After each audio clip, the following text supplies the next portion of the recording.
Olá, bem-vindo, bem-vinda a mais um programa Palavra Ética aqui na TV Comunitária de Belo Horizonte, a TVC-BH. Eu sou Gilvander Luiz Moreira. Lembrando que a programação da TVC-BH está acessível através da NET, canal 6, e da Oi, canal 13, e também via internet, tvcbh.com.br. O professor José Luiz Quadro de Magalhães, que é brilhante, professor tanto da UFMG, Universidade Federal de Minas Gerais, e também da PUC Minas, doutor em Direito Constitucional, né? Ele gravou vários pequenos vídeos para nos ajudar a entender o que é, o que faz, o que acontece para o povo quando o povo entra numa sociedade fascista, nazista. Vou agora socializar com você alguns desses vídeos, das reflexões feitas pelo professor José Luiz Quadro de Magalhães. Preste atenção. Para a gente entender esse processo de construção e de ascensão ao poder do nazismo e do fascismo, é muito importante a gente recorrer a alguns autores como Slavoj Žižek. Žižek é um filósofo, um psicanalista, que tem escrito e publicado e com sua obra traduzida para o mundo inteiro. E no Brasil ele tem sido publicado por várias editoras, mas principalmente pela editora Boitempo. E aqui vai uma indicação, uma leitura obrigatória para começar a ler o Žižek, que é um cara provocativo. Acho que o papel do professor, o meu papel como professor do Žižek, de outros professores, escritores, é provocar, sacudir essas cabeças velhas e empoeiradas, né? Ou seja, é preciso que a gente duvide das coisas. É necessário que a gente ponha à prova permanentemente as nossas certezas. Melhor ainda, que nós não tenhamos certezas. A certeza é inimiga da liberdade. A certeza é inimiga da democracia, né? E é necessário a gente pensar e pensar criticamente. Para a gente começar a pensar sobre ideologia, e a gente pode encontrar, e aqui tem um outro livro do Žižek fantástico, que é um mapa da ideologia, que eu até não tinha separado, não separei esse aqui, mas que eu lembrei agora, que é muito bom. Um mapa da ideologia, onde o Žižek faz uma análise do que é ideologia, e aí vai trazer artigos de dezenas de exagero, mas é cerca de 10, 12 autores, eu vou localizar esse livro aqui, que vão abordar de forma crítica e diferenciada a palavra ideologia. E a gente pode simplificar e entender ideologia com dois grandes sentidos. Ideologia no sentido positivo e ideologia no sentido negativo. Não é no sentido do bem e do mal, não é isso não. Mas ideologia no sentido positivo, que seria um conjunto de ideias por meio das quais a gente entende e a gente enxerga e compreende e acessa o mundo. Esse conjunto de ideias, mais ou menos coerentes, nós todos estamos mergulhadas nelas. Nós todos somos seres ideológicos. Não existe neutralidade. Nós todos vemos o mundo a partir de nós mesmos, inevitavelmente, a partir de nossas experiências, a partir do que a gente viu, vivenciou, experimentou, a partir dos nossos sonhos, desejos, frustrações, medos, né? E entre nós e o que está fora de nós, que a gente pode chamar de realidade, outro conceito complicado, mas que a psicanálise trabalha muito bem isso, existe nós mesmos. Ou seja, entre nós e o que está fora de nós, existe inevitavelmente nós mesmos. Vamos imaginar aqui, vou colocar aqui um sujeito que está observando a realidade. Então vamos colocar aqui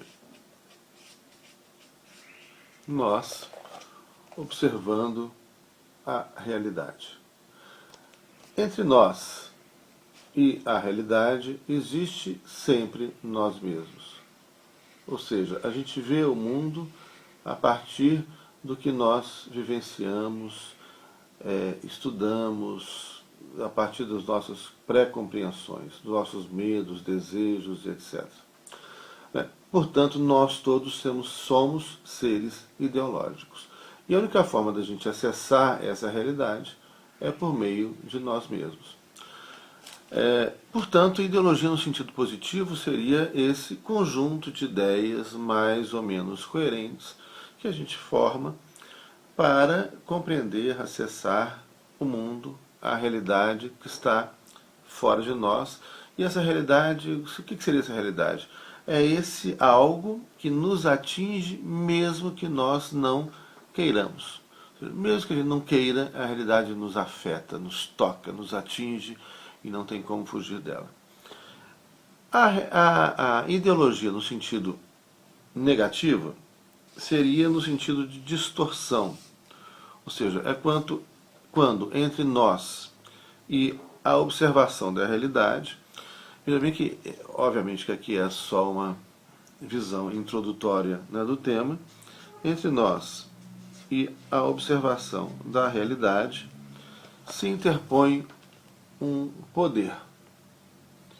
Né? É como então, portanto, um muro, um ecrã, uma tela, né, que se coloca entre nós e a observação da realidade, e propositalmente esse poder, que pode ser o poder do Estado, o poder econômico, o poder da igreja, né, esses poderes se interpõem e propositalmente encobrem a realidade, distorcem a realidade. Né? Então é como um véu, um manto, uma tela, um ecrã, ou que encobre, esconde, oculta a realidade, ou então propositalmente distorce a realidade. Eu acho que esse desenho aqui explica muita coisa. Quando a gente vê, por exemplo, milhões de pessoas na história da humanidade, milhares, centenas de milhares, milhões de pessoas em momentos diferentes, agindo contra elas mesmas, agindo contra seus próprios interesses. É quando a gente vê, por exemplo, um soldado policial fardado, de origem humilde, simples, pobre, com o pai e a mãe, irmãos, vivendo com dificuldade, e o cara fardado defendendo, né, os interesses dos ricos, dos poderosos, como a gente viu em Pinheirinhos. Né? Essas pessoas são responsáveis pelos seus atos. Não existiria totalitarismo, não existiria ditaduras, não teria existido Hitler, Mussolini, se não existissem soldados, se não existissem o tratorista que jogou abaixo a casa da pessoa lá que habitava em Pinheirinhos. Todos são responsáveis pelos seus atos. E não adianta vir dizer, eu não queria fazer, eu estava cumprindo ordens, sinto muito. Não. É responsável, porque não existiriam totalitarismos, ditaduras, autoritarismos e injustiças se não existissem esses soldados que cumprem essas ordens ilegais, inconstitucionais, imorais, antiéticas, absurdas. E aí ajuda um pouco a gente entender o nazismo. Ou seja, o nazismo, o fascismo, é uma ideologia muito sofisticada e que vai criar justamente essa ideologia que distorce a realidade e vai levar as pessoas a agirem contra elas mesmas, a agirem contra as pessoas que elas amam, a agirem, a achar que elas estão caminhando numa direção quando elas estão caminhando na direção oposta, a fazer com que essas pessoas estejam agindo de uma forma que elas acreditam que está sendo positiva, quando elas não estão enxergando a realidade, porque essa realidade está encoberta por esta distorção que o poder coloca entre a pessoa e a observação da realidade. Mais uma vez avisando, esse problema é mais complexo. Nós estamos começando a analisar esse problema. Olha, e aí então, para a gente começar a trabalhar isso, essa ideologia que leva milhões de pessoas, né, uma expressão, utilizar os cães de guarda do sistema, né, geralmente são pessoas simples, pessoas pobres, que defendem interesses que são contra os seus. Teve um filme lançado recentemente muito interessante que eu recomendo, que chama In Time, que era um mundo futurista onde as pessoas trabalham e ganham vida, né? E a vida aparece no braço aqui. Em vez de ganhar salário, ganha vida. E muitas vezes a pessoa ganha a vida, um dia de trabalho, ela ganha mais um outro dia para trabalhar de tempo de vida. Enquanto outras pessoas têm 100 anos, 1000 anos de vida. É muito bem a lógica do sistema absurdo, incoerente e irracional que a gente vive, enquanto você tem pessoas bilionárias ganhando uma fortuna e muita gente aí na miséria e na exclusão radical. Né? Vale a pena, assista esse filme In Time, né? Que é um filme o ator principal é o Justin Timberlake, que é um cantor, dançarino, e que faz uma belíssima interpretação desse filme. E para trabalhar a questão da ideologia, né? Aliás, mas eu estava falando desse filme por outro motivo. Nesse filme tem um personagem muito interessante que é um policial. Esse policial, ele está perseguindo o Justin Timberlake e os caras que começam a questionar o sistema, esse sistema injusto. E aí, num certo momento do filme, não vou contar o filme, vocês vão ver o filme, ou vocês já não viram, que é um filme que foi lançado recentemente nos cinemas, né? Num certo momento, os outros policiais que trabalham com ele começam a falar, olha, pô, mas por que a gente está defendendo esse sistema? Esse sistema é contra a gente, nós estamos defendendo os caras aí que estão vivendo, né, ganhando uma fortuna, vivendo enquanto nós e todo o resto está aqui na miséria, por que nós vamos defender isso aqui? E aí o cara, ele tem uma fala muito interessante, fala, olha, ele vai continuar lutando a favor de um sistema que é contra ele, porque ele passou 40 anos da vida dele fazendo isso. É isso aí, nós vamos a um pequeno intervalo e voltaremos já já para continuar aqui assistindo a uns pequenos vídeos do professor José Luiz Quadro de Magalhães, que é professor da UFMG, também da PUC Minas, doutor em Direito Constitucional, ele refletindo sobre fascismo e nazismo, que é importantíssimo entendermos o que é, o que faz, o que acontece para o povo quando uma sociedade envereda para propostas políticas fascistas. Espere aí e voltaremos já já.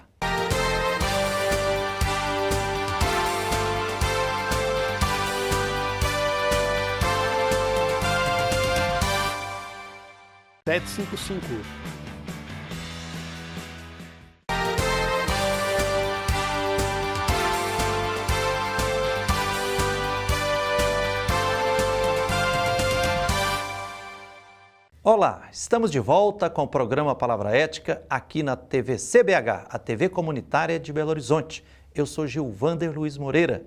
Quero convidar você para assistir comigo aqui mais um pouco da reflexão que o nosso querido professor José Luiz Quadro de Magalhães, doutor em Direito Constitucional, professor da Universidade Federal de Minas Gerais, na área de Direito Constitucional e também professor da PUC Minas. Reflexão que o professor José Luiz Quadros de Magalhães faz sobre fascismo e sobre nazismo. É importantíssimo que o povo entenda o que é fascismo, o que é política nazista, o que é a sociedade caminhar para propostas de repressão, de endurecimento, de autoritarismo e de ditadura.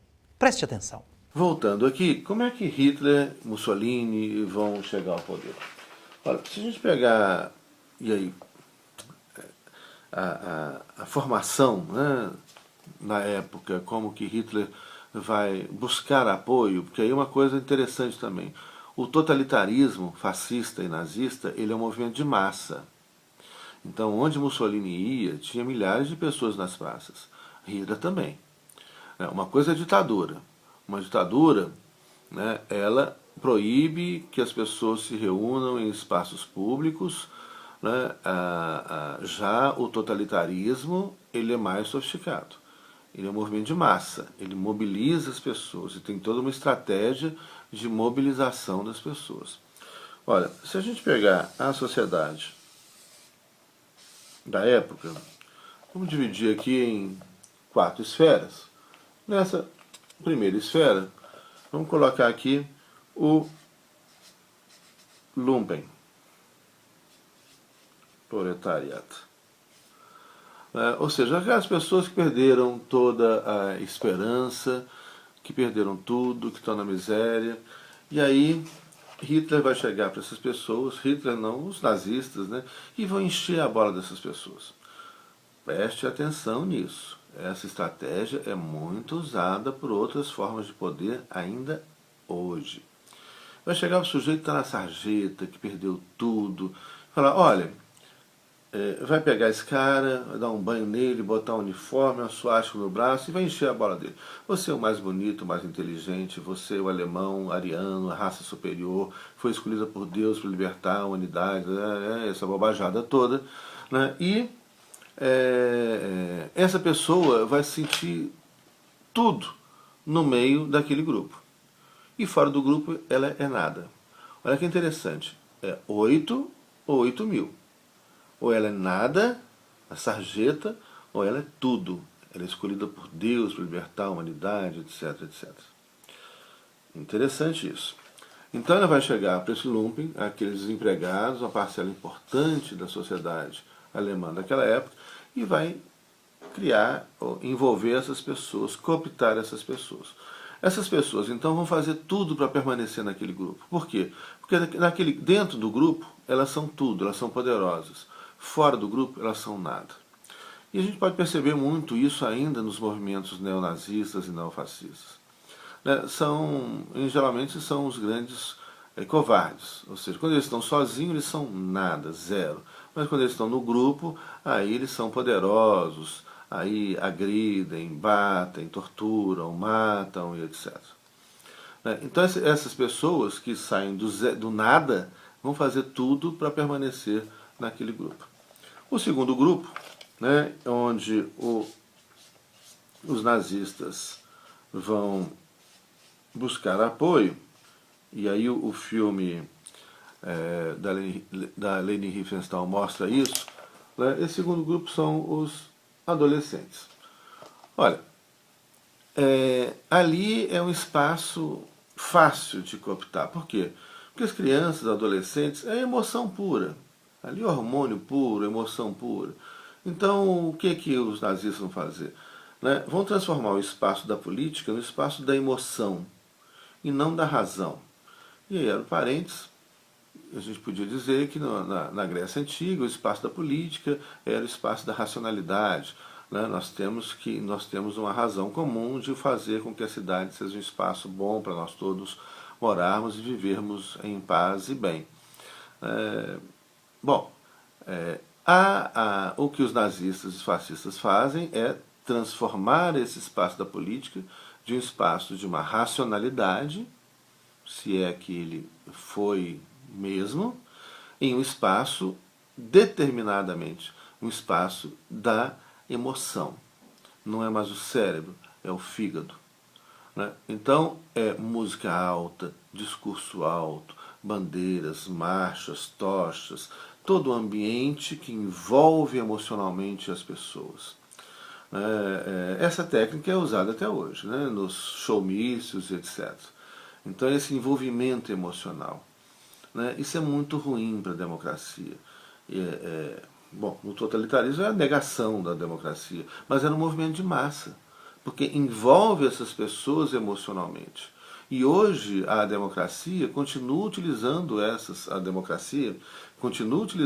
técnicas, envolvendo as pessoas emocionalmente, cooptando essas pessoas para uma determinada causa, onde a partir do momento não existe mais razão, não existe mais racionalidade, não existe debate democrático, livre e aberto, mas são pessoas que tomam partidos e aí vão defender aquele seu partido sem nenhuma racionalidade, com todo o envolvimento emocional.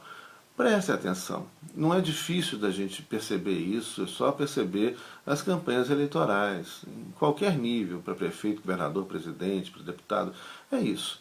É uma coisa emocional. A racionalidade ela desaparece para a emoção. Eu escolhi o partido tal, a política virou mais ou menos, e ainda hoje, principalmente hoje, virou mais ou menos como se fosse time de futebol. Né? Eu torço para o time de futebol, mas não é uma opção racional, é uma opção emocional.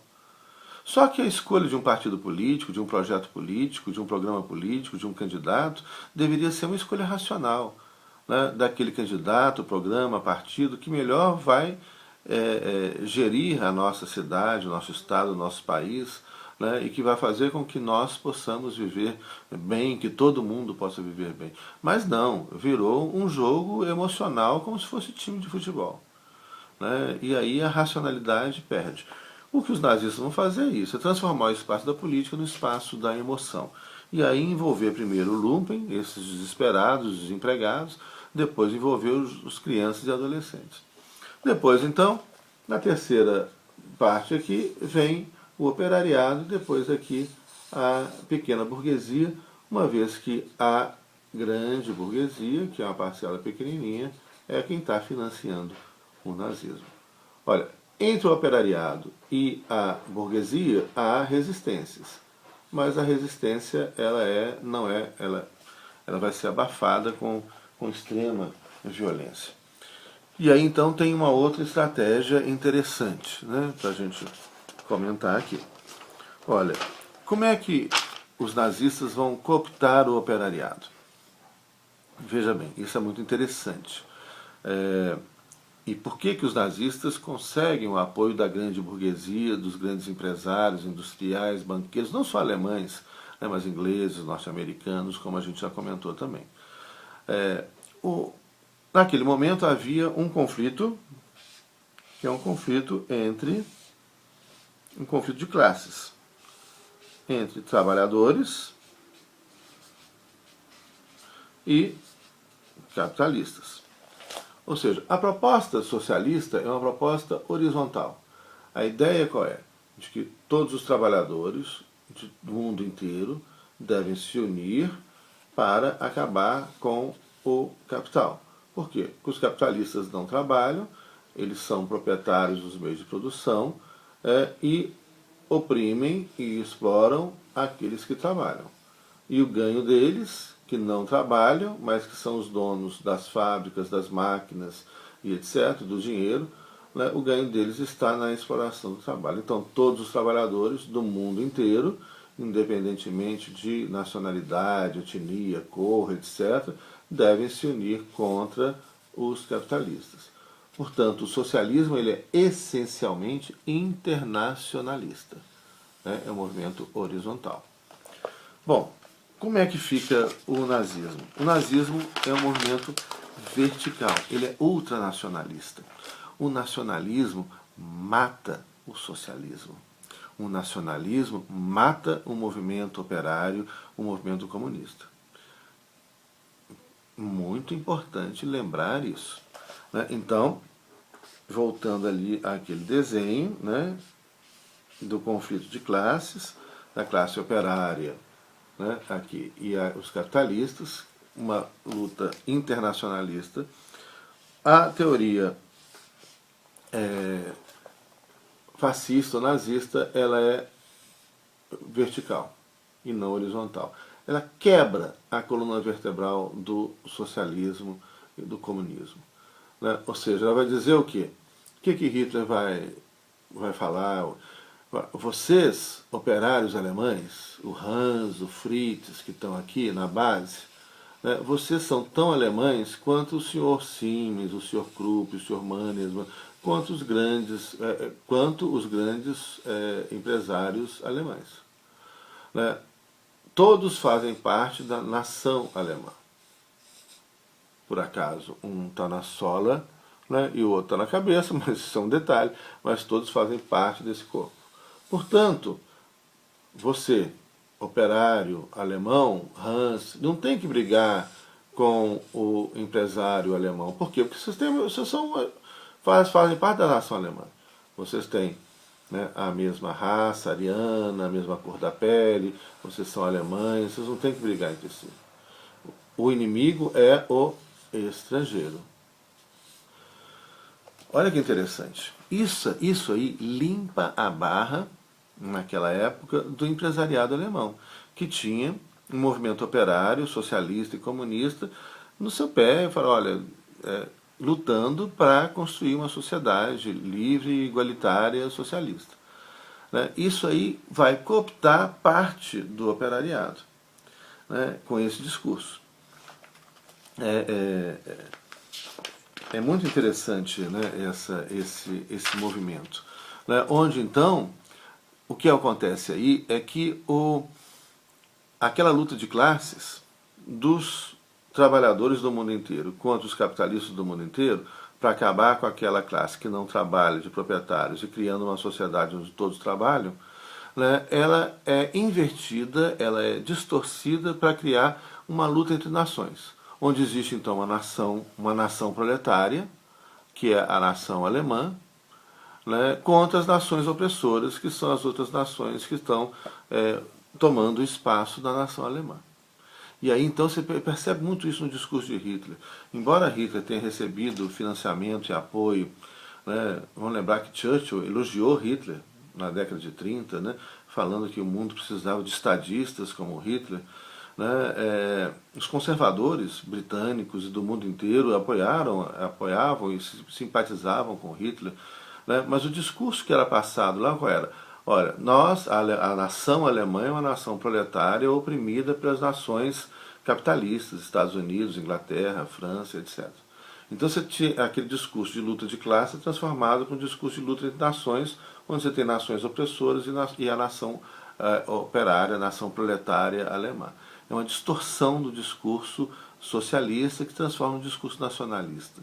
O nacionalismo, como eu disse, mata o socialismo. O nacionalismo mata o comunismo. Né?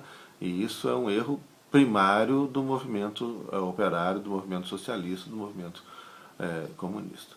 Vamos então, transforma o espaço da política em espaço de amigo e inimigo. Não são mais adversários.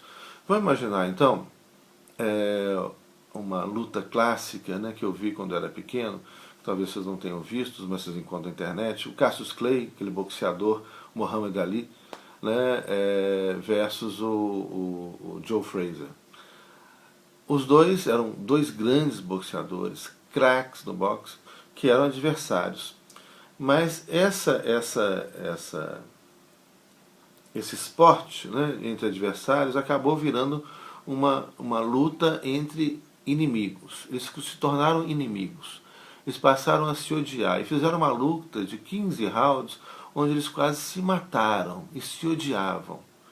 Né? Ou seja, em vez de você ter adversários com ideias opostas, trabalhando dentro do conceito da democracia majoritária, você passa a ter inimigos.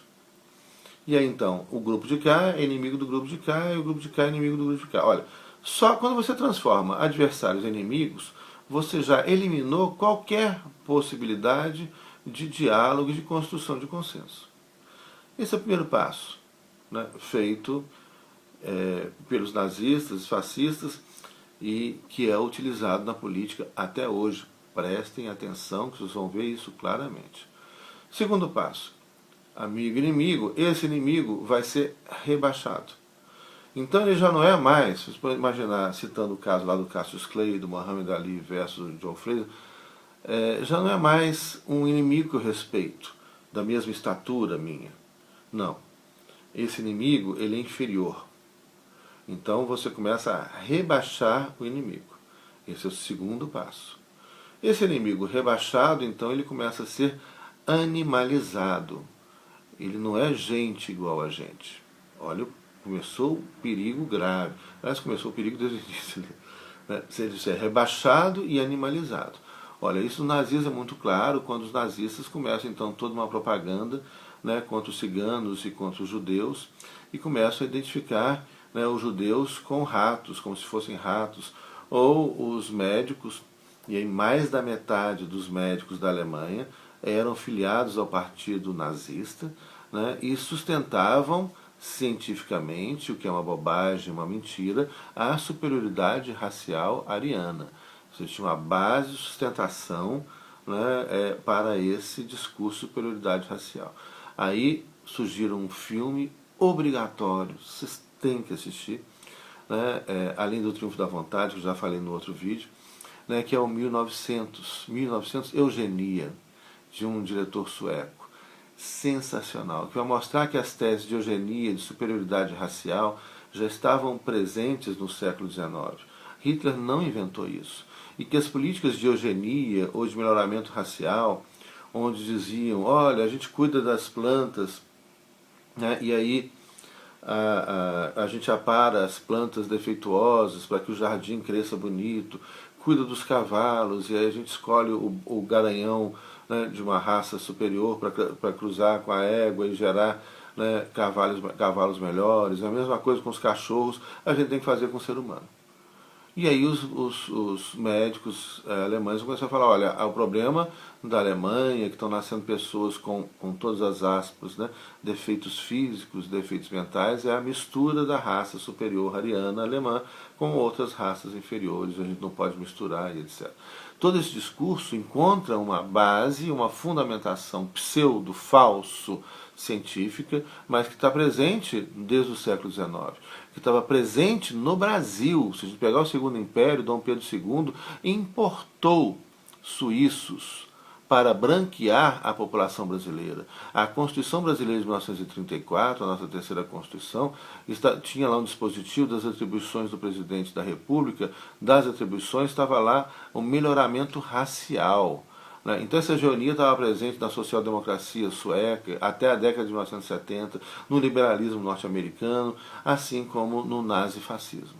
É isso aí. Agradecemos de coração ao professor José Luiz Quadro de Magalhães, que sempre com muita competência teórica, com paixão pela causa dos oprimidos, dos injustiçados, sempre contribui em Minas Gerais e pelo Brasil afora, pela América Latina, pelo mundo afora, com reflexões que ajudam no processo de emancipação. Oxalá esse programa tenha contribuído para ser um colírio no nosso olhar, para que a gente seja pessoa que acredite mais no humano. Precisamos ser humanistas. Jesus dizia, amai-vos uns aos outros, amor ao próximo. Este é o caminho, e não armai-vos uns aos outros. Obrigado pela atenção e até o próximo Palavra Ética.